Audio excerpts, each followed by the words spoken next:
chào tất cả các bạn, chào mừng các bạn đã quay trở lại với gia đình Proton và mình là Quỳnh Ương.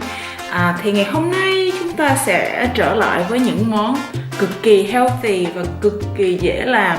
Mình đã dậy rất là sớm để chuẩn bị một bát cháo yến mạch rất là ngon lành và rất là đẹp.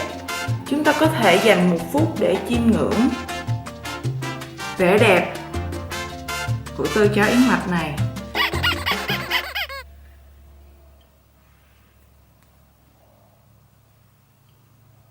Rất là xinh đúng không? Nhiều màu sắc và cực kỳ giàu vitamin và khoáng chất. Còn đây là dĩa trái cây do mình chuẩn bị. Mình có kiwi nè, dâu, dưa lưới và cam. Mình rất là thích ăn những loại trái cây này. Lâu lâu chúng ta cũng phải ăn healthy, ăn lành mạnh, ăn sạch một chút đúng không? Ngày hôm nay thật sự trời rất là lạnh, cho nên là mình có giấu một thứ giữa hai đùi. Đố các bạn biết là cái gì? Ta-đen! Cái bình nước nóng. Tại vì thật sự là quá lạnh, mình phải rút hai tay vô giữa đùi kẹp với cái kẹp hai bên của bình nước nóng. Lạnh quá. Và để ăn cùng với hai món này thì chắc chắn là chúng ta không thể thiếu maple syrup và whipping cream. Thì nó cũng rất là giàu chất dinh dưỡng, nhất là cho các bạn nữ, có thể giúp làm đẹp da. Mình sẽ thử một miếng. Cháo yến mạch rất là dễ nấu chắc khoảng 5 phút.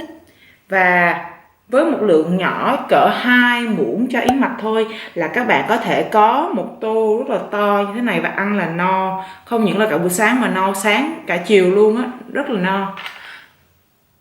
Quên cho các bạn thấy. Phần cháo yến mạch này mình có bỏ một ít việt quất để nấu chung, cho nên nó có màu tím.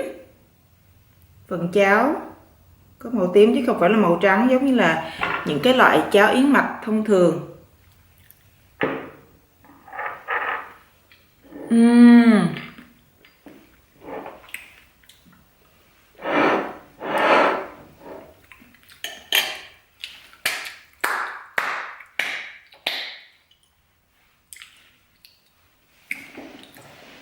Quên, hôm nay mình còn có xoài tươi nữa chứ. Ở bên Úc á, không phải giống như Việt Nam, xoài là cực kỳ mắc luôn á. Khi nào mà kiểu mà sang chảnh lắm á thì mới dám mua xoài ăn thôi, chứ còn bình thường á không dám mua tại vì rất là mắc tiền. Mua một trái xoài là bằng mua một hộp gà chiên ở McDonald's luôn. Mình sẽ ăn một miếng xoài tươi.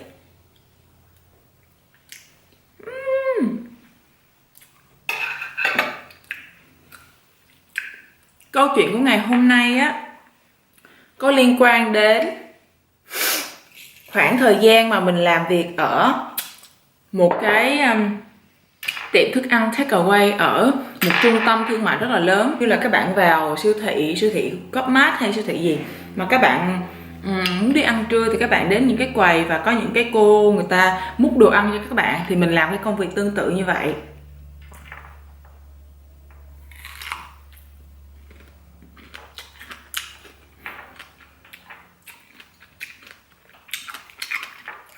Sao trái dâu nó có thể ngon được đến như vậy?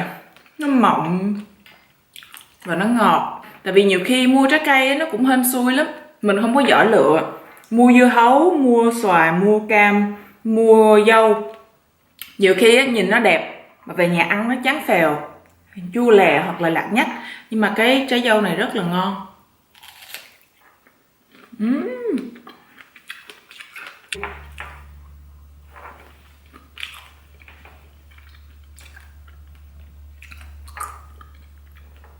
Nhưng mà đặc biệt ngày hôm nay mình sẽ kể về một vị khách duy nhất. Tại vì mỗi ngày á mình làm việc ở đó khoảng 5 tiếng đồng hồ, phục vụ khoảng ít nhất là 20-30 hoặc có những ngày đông thì 50-60 vị khách, tại vì người ta cứ đến rồi đi liên tục. Giống như là mình múc đồ ăn xong rồi mình tính tiền, rồi mình đưa đồ ăn cho người ta, rồi lại có một vị khách khác sẽ đến, rất là liên tục như vậy thì mình không thể nào nhớ, thực sự không nhớ mặt khách.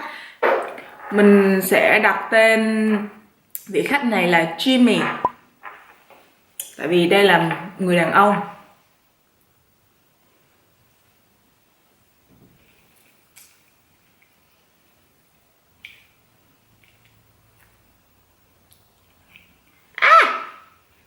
Nó đổ nước tùm lum hết à. Tại vì trái xoài này nó mềm quá, múc không được.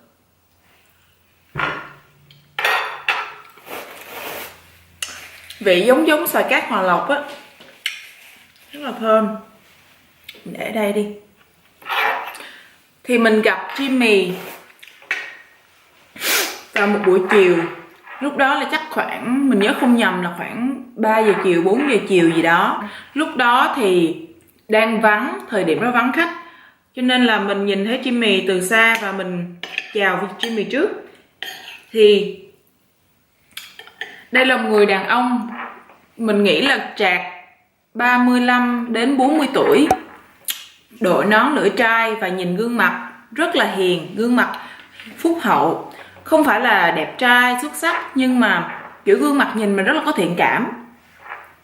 Thì mình mới cười, mình nói là hello sir, how can I help you? Thì ai mình cũng chào như vậy hết chứ không phải riêng gì Jimmy. Còn khi mà vắng khách thì mình giống như kiểu mình chỉ tập trung vào một cái người khách mà mình phục vụ thôi.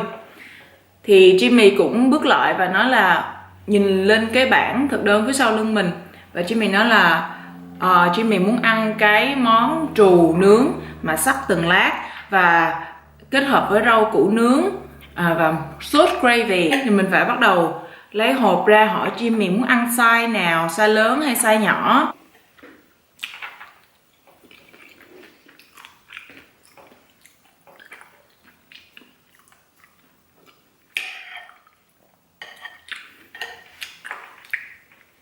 Mình để ý ánh mắt của Jimmy đối với mình có một chút đặc biệt.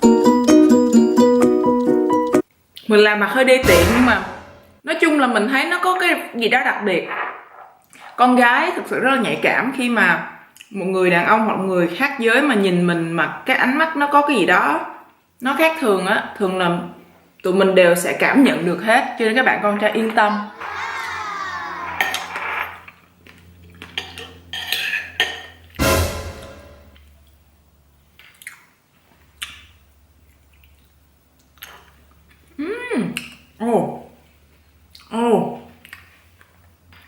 Ngọt lắm luôn á.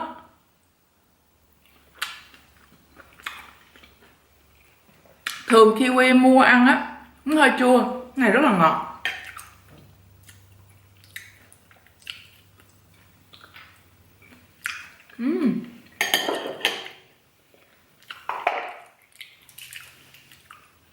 Thì sau khi mà mình lấy đồ ăn cho Jimmy xong thì mình đưa cho Jimmy và mình nói là ok, của ông là bao nhiêu tiền đó. Mình không nhớ. Jimmy mới nhìn mình và nói là em có một nụ cười rất là đẹp. Anh chưa từng thấy một người nào mà phục vụ đến cuối ngày như em rồi mà vẫn còn tươi tắn như vậy. Em lúc nào cũng phải cười nha, đừng bao giờ ngừng cười. quỷ sứ à, ngại gần chết.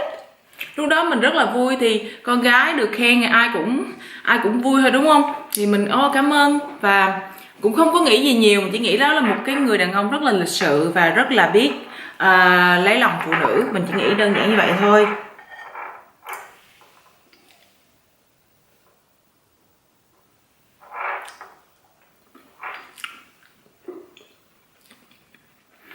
Nhưng mà lời khen của Jimmy là mình vui cả ngày á.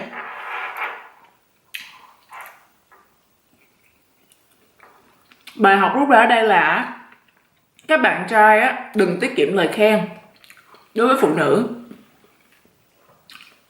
Nhưng mà đừng có khen kiểu thái quá, giống như là khen một đứa lùn là ôi chân em già tới lách, ý là tới nách, là biết là xạo thì sẽ trở thành là lời khen đó phản tác dụng, thì tụi mình sẽ cảm thấy rất là bị phản cảm.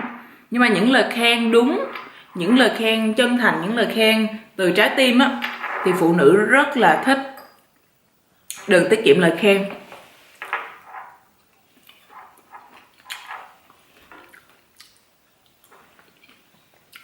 Ngày hôm đó,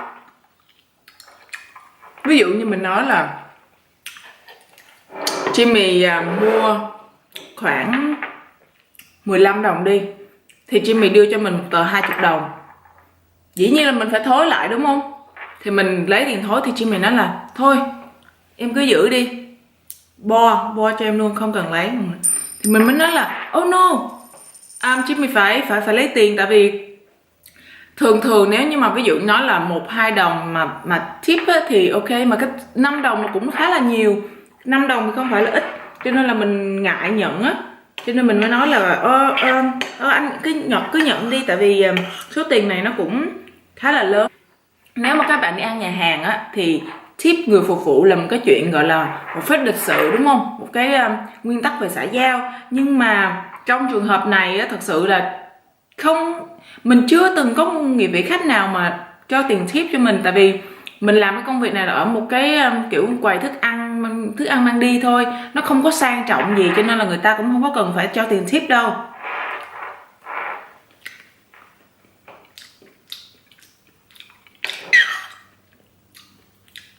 Nhưng mà Jimmy nhất quyết không nhận, cho nên mình cũng kiểu là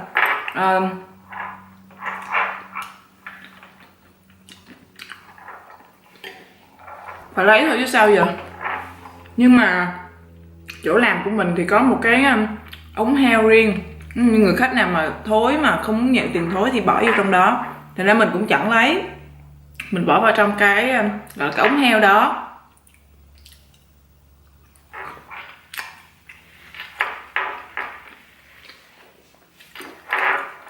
Một tuần sau Jimmy trở lại và lần này cũng gặp mình. Thì lần này cũng rất là vui vẻ, mình nhận ra Jimmy liền, tại vì đây là một người khách làm cho mình ấn tượng, thì mình mới chào rất là vui vẻ. Hôm nay ông lại đến nữa à? Thì Jimmy cũng rất là vui vẻ khi gặp mình, giống như là hai người kiểu giống như không phải cũng chưa thể gọi là hai người bạn, nhưng mà giống như khi mình có thiện cảm với nhau á, mình gặp lại nhau mình rất là vui. Và lần này khi Jimmy tới, mình nói luôn là có phải là Jimmy muốn ăn rau củ nướng, thịt trù và nhiều sốt gravy không? Thì Jimmy rất là kiểu ngạc nhiên và rất là vui, tại vì có người giống như người ta nghĩ là mình đặc biệt thì người ta mới nhớ là mình order món gì. Nó là sao em nhớ hay vậy? Thì mình nói là tại vì lần trước anh gọi những món như vậy mà, thì mình lấy. Nhưng mà lần này mình bị kiểu gì á, tức là bản thân mình là một người rất là hậu đậu, mình không phải là một người khéo léo, cho nên là mình cắt thịt, mình gấp thịt, hay là nó nhìn nó gớm, nó nhìn nó tởm lắm. Đừng bao giờ nha, đừng bao giờ ai nhờ mình gói quà giùm, mình gói quà cực kỳ tởm, cực kỳ xấu, mình cảm thấy nó xúc phạm người nhìn luôn á. Mẹ mình gói quà rất đẹp, nhưng mà mình không hiểu sao mình không thể nào học được cái chuyện gói quà đẹp là như thế nào, tại vì mình không có khéo tay. Cho nên là lúc mà mình đóng đồ ăn cho Jimmy mang đi á, thì nó rất là tởm, kiểu gravy mình chan nhiều quá đó, nó nhiễu nhão, nó giống như nó trào ra ngoài luôn. Rồi lúc bỏ cái nắp lên trên á, đè nó xuống á, thì nó xịt ra hai bên, gravy nó xịt ra hai bên, nó kiểu nhớt nháp lắm kìa, ghê thiệt là ghê. Cái mình thấy kiểu chết cha, cái mình xin lỗi, sorry, nhìn cái này nó hơi. Jimmy rất là bình tĩnh. Không sao đâu, em cứ bình tĩnh, em cứ làm đi, không sao. Thì mình thấy tội lỗi quá mà, cho nên mình bỏ cho Jimmy một đống giấy kiểu bức, xong nhét vô. Tại vì mình nghĩ là khi mà Jimmy mở ra một cái á, nếu mà có mọi người xung quanh chắc người ta sẽ nghĩ trong đầu, trời, chỗ nào làm ăn bê bối vậy, trời, đóng cái hộp đồ ăn nhìn mà không muốn ăn luôn. Mình nghĩ như vậy, cho nên mình bỏ ra nhiều khăn giấy để mà Jimmy có cái để mà lau tay này nọ. Tại vì mình nghĩ mở ra nó cũng sẽ rất là dính hết vào tay á. Rồi xong rồi bỏ quăng đĩa, quăng dao nhựa vào, rồi Jimmy mang đi. Thì lần đó mình có hỏi được Jimmy một câu, vậy như hai người trong lúc mà mình lấy đồ ăn thì cũng có nói chuyện xã giao. Thì mình hỏi Jimmy là Jimmy làm ở chỗ nào. Jimmy nói là anh làm ở một cái trường đại học hay là một cái trường tiểu học gì đó, một cái trường tiểu học thì phải ở gần đây nè, không biết là công việc gì nhưng mà chỉ biết anh làm trong cái trường.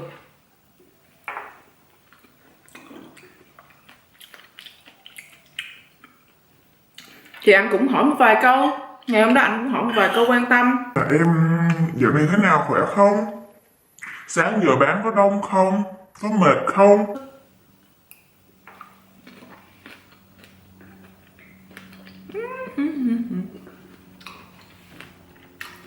Mình rất thích ăn dưa gang và dưa lưới,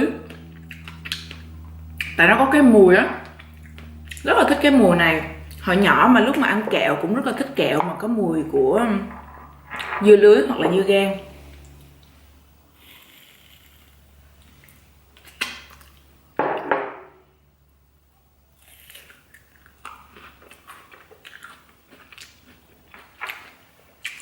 Sau khi mà đóng gói cái hộp đồ ăn của Jimmy xong á, mình nghĩ trong đầu như vậy: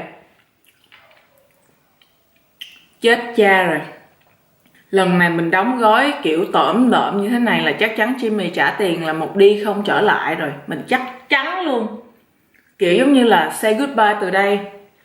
Nếu là mình nha, mà mình gặp cái con nhỏ nào mà làm một cái tiệm nào á mà đóng đồ ăn xấu như vậy á, lại gặp mình cũng bỏ đi nữa. Cho nên là mình nghĩ là lần này là chắc lần cuối mình gặp Jimmy. Mà ngày hôm đó Jimmy vẫn cho mình tiền tip rất là nhiều, nhưng mà mình cảm thấy thật sự là hơi ngại á. Có bạn nào ở đây kiểu là khi mà một người đó làm cái gì đó tốt với mình á, mà mình cảm thấy mình không xứng đáng để nhận được thì mình rất là ngại, đúng không? Tại mình thấy là mình làm cái hộp đồ ăn cho Jimmy mang đi nó dơ mà nó bẩn mà nó nhớp nháp như vậy thì mình không xứng đáng để mình nhận được cái số tiền tip 7 đồng đó. Mà rất là nhiều, tại vì mua hộp đồ ăn có 10 mấy đồng mà tip hết phân nửa. Các bạn thử tưởng tượng đi, như vậy là rất là nhiều, đúng không? Thành ra mình thật sự không muốn nhận, tại trong cắn đứt lương tâm, hiểu không? Ai cũng có lương tâm. Mình nghĩ là mình không xứng đáng để nhận cái số tiền đó. Nhưng mà ảnh không nhất định không chịu lấy số tiền đó thì bây giờ mình làm thế nào bây giờ, đúng không? Thì mình phải nhận thôi. Nhưng mà mình nghĩ là lần này là một đi không trở lại, giã từ dĩ vãng luôn á. Mình nghĩ như vậy.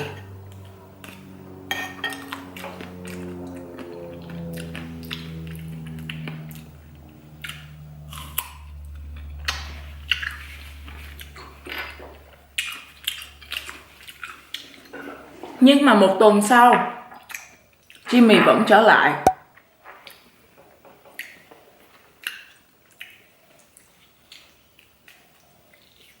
Lần này ảnh trở lại vào một khung giờ khác. Lúc đó hơi đông khách một chút, giờ cao điểm. Khách á, như cái chỗ mình bán á, lúc mà giờ cao điểm á là khách xếp hàng một rất là dài, gọi là liên tục 3 người phục vụ mà làm không kịp luôn á, làm giống như chạy đua với thời gian, mà khách cứ kéo tới, hết người này phục vụ xong mà tới một người khác, liên tục như vậy á. Giờ cao điểm cực kỳ kinh khủng. Thì Jimmy tới vào ngay cái ngày đó, cái ngày giờ cao điểm đó, thì lúc đó là có rất là nhiều khách đang xếp hàng. Nhưng mà mình thấy Jimmy từ xa, mà mình không thể nào mà kiểu đứng lại và vẫy tay trò chuyện được, tại vì quá nhiều khách đang chờ mình đi, thì mình chỉ lo phục vụ thôi. Thì theo như lý bình thường á, khi mà một người khách mà người ta vào á mà đang đông á, người ta sẽ cố gắng nhanh chóng đi lại để xếp hàng, và kiểu giống như là người phục vụ, đã có ba người phục vụ, thì cái người nào mà trống người ta sẽ nhảy vào, người ta nói là ô cho tôi cái này cái kia, để cho người ta giống như là kiểu mua nhanh xong rồi đi, chứ ai mà kiểu đứng thụt lùi lại, đúng không? Nhưng mà Jimmy á, mặc dù đang rất là đông khách và mình có 3 người phục vụ, mình thấy là ảnh đứng nép vào một cây cột, có nghĩa là đi tới thấy là mọi người đang đông quá, như vậy ảnh đứng nép vào một cây cột. Mình nghĩ trong đầu chứ ủa sao không xếp hàng mà lại đứng như vậy. Thì khoảng 15-20 phút sau, bắt đầu cái lượt khách nó phục vụ bắt đầu hết rồi, cái nó giãn ra, thì mọi người bắt đầu mua xong rời đi. Lúc này là chỉ còn khoảng 2 người khách thôi.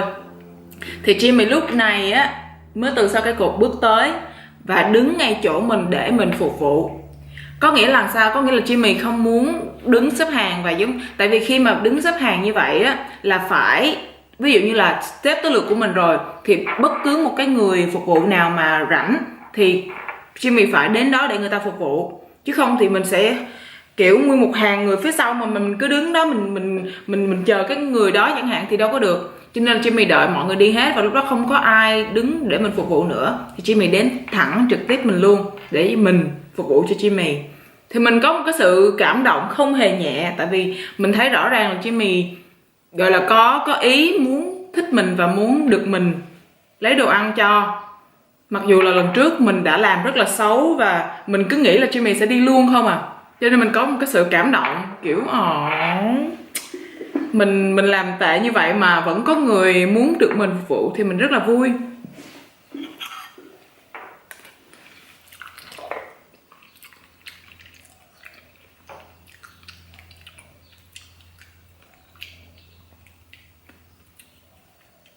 Thì hai người vẫn nói chuyện xã giao như những lần trước, kiểu giống như là những câu hỏi vô thưởng vô phạt, hỏi về giống như ngày hôm nay như thế nào này nọ. Thì lần này vô tình mình có tiết lộ một thông tin. Hôm nay em làm thế nào, có mệt không? Mình nói là tại vì sáng nay thật sự là em mới vừa thi học kỳ xong, vừa thi ở trường đại học, cho nên là bây giờ rất là mệt. Ủa? Thì ra là em còn đi học hả? Dạ đúng rồi, thì em mới vừa 18 tuổi mà. Cái gì? Em mới 18 tuổi thôi hả? Cái ông này lạ.